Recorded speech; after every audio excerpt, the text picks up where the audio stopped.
Congress just filed the most comprehensive UAP disclosure bill in American history, but here's what they don't want you to know. This is actually the third time they've tried this. And the first two attempts were systematically gutted by the same group of politicians with ties to defense contractors. Hey ufologists, I'm Cristina Gomez, and welcome to this episode of UFO News Updates. The 2025 UAP Disclosure Act includes eminent domain over crash materials, a Kennedy assassination-style review board, and provisions to seize UAP technologies from private aerospace companies.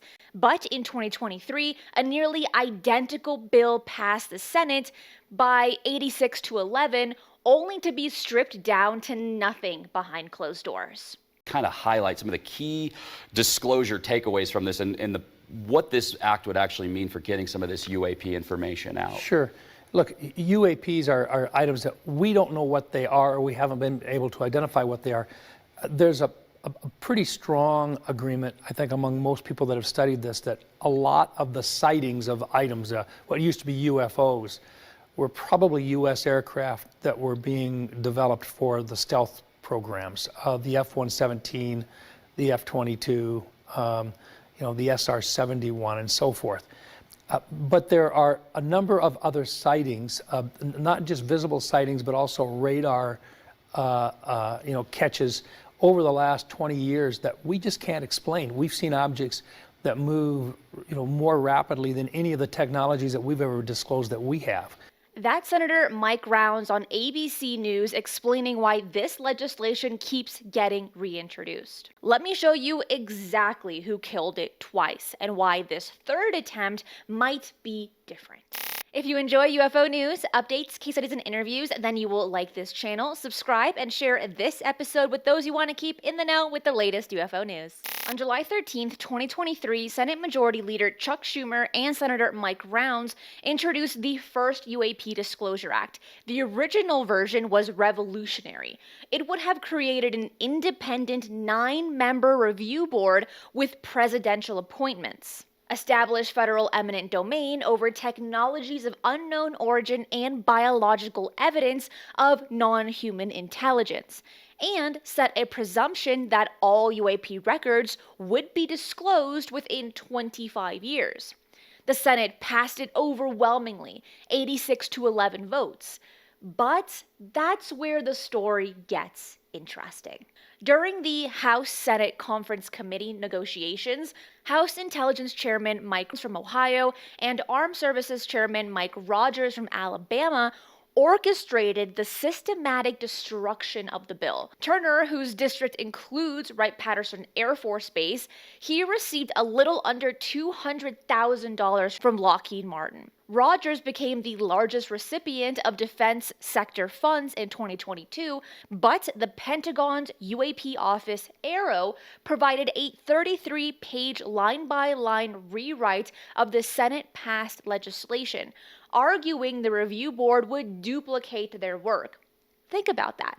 The same agencies that created decades of UAP secrecy were rewriting the law designed to end the secrecy. We don't want any of it destroyed.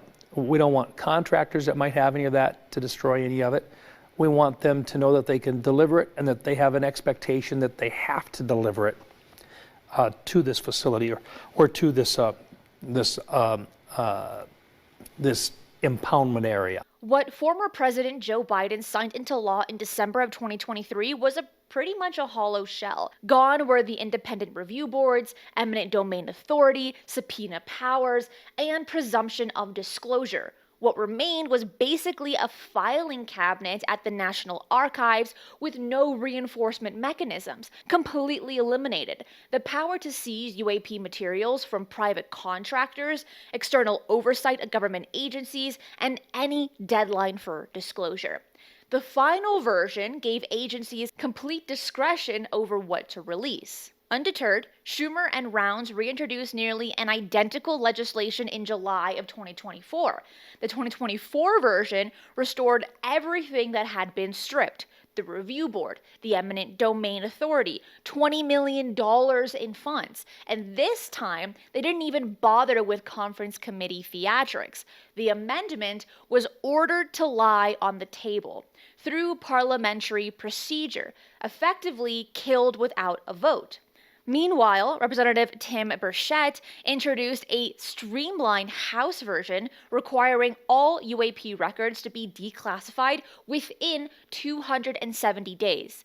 It died in committee. Same opposition, same result. The pattern was becoming clear. Who have confirmed many of my suspicions about this. And the way they do it is they put it off into these corporations that have government contracts that are cost plus, and then we can't FOIA them. We can't ask for a Freedom of Information Act on them. And that's the way they do it. But I just want to know what the government has. Every alphabet agency has. I mean, we've had testimony that they have recovery units. What the heck are they recovering?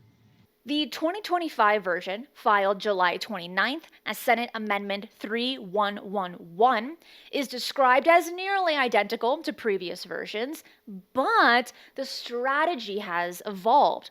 Sponsors have expanded the coalition to include Senator Gillibrand.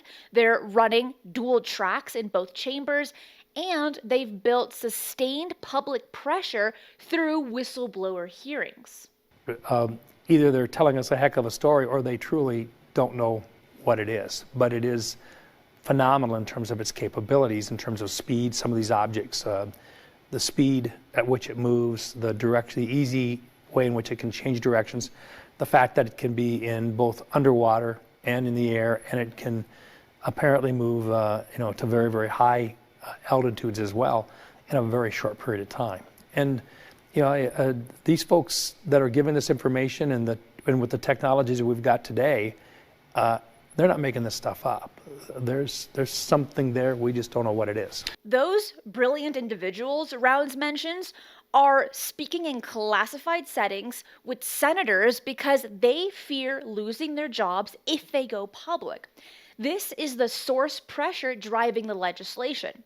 Meanwhile, the Senate Armed Services Committee draft NDAA includes 3 separate provisions targeting Pentagon UAP investigations, including requirements for NORAD and the Northern Command to brief Congress on UAP intercepts.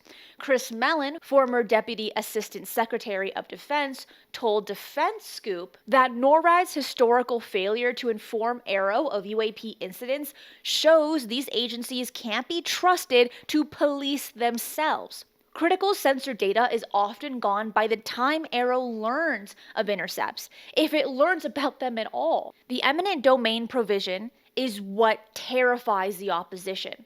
Whistleblower David Grush specifically named Lockheed Martin as holding retrieved UAP materials. Former Senator Harry Reid was repeatedly denied clearance to view alleged Lockheed holdings. If this bill passes, companies sitting on crash material would have to surrender them. At least they should, right? And there's no reason for them to come in to try to tell us stories. These are folks that are very, very capable. They are brilliant individuals. They fear sometimes that if their whole story got out, they'd lose their jobs. They don't want that to happen. So they'll come in and they'll visit with us in a classified setting with just 1 or 2 or 3 of us there. And our agreement is we will not disclose, and we won't let it get back to either the contractor that they work for or to the department that they work for.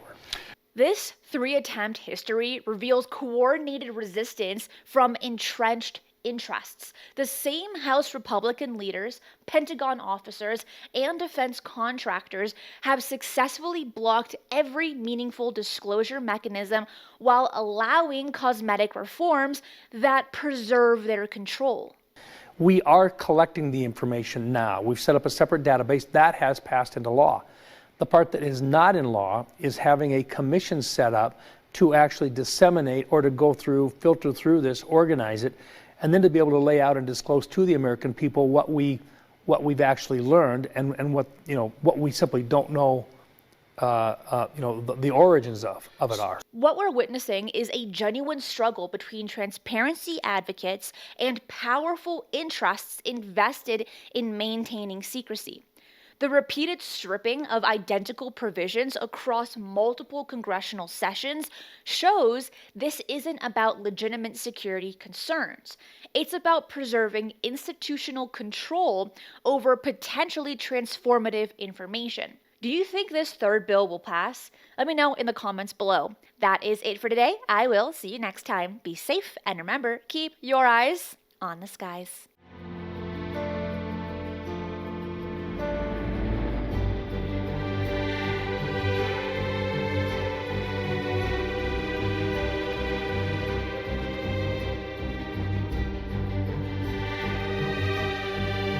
If you enjoy the strange and the mysterious, UFOs, the paranormal, and cryptids, this channel is for you. So make sure to subscribe, as I do 3 videos right here every single week, and hit that notification bell so you do not miss any of the bonus content I post right here.